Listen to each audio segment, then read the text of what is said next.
જિલ્લાની આદિજાતિ કમિશનર કચેરી છે એનો ઘેરાવો કર્યો હતો, આ બિરસા મુંડા કચેરી છે ગાંધીનગર ખાતે આવી એનો ઘેરાવો કર્યો હતો અને ત્યારબાદ વિધાનસભાનો ઘેરાવો કર્યો હતો. પછી એ 450 કરોડ રૂપિયાની જે શિષ્યવૃત્તિ હતી એ શિષ્યવૃત્તિ ચાલુ કરવામાં આવી હતી.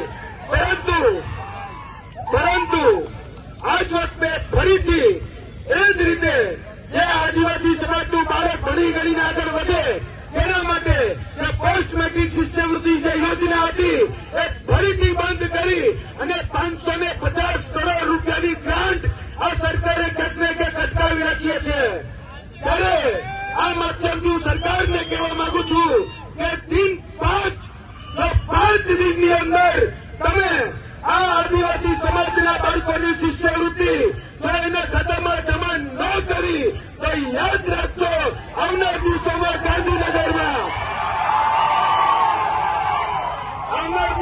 ગાંધીનગરની જે વિધાનસભા છે એ વિધાનસભાનો ઘેરાવો કરવા માટે એ આદિવાસી સમાજ આવી રહ્યો છે.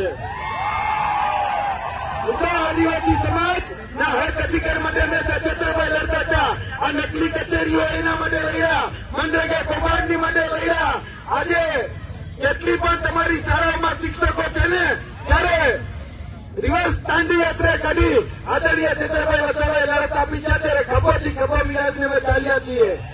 એક વિનંતી કે આવનાર દિવસોની 5 દિવસમાં જો આ પોસ્ટ મેટ્રિક શિષ્યવૃત્તિ યોજનાના પૈસા જમા કરવામાં નહીં આવે તો તમારે બધાએ ખેતર વસાવા બની અને ગાંધીનગર 15 તારીખે આવી જવાનું છે.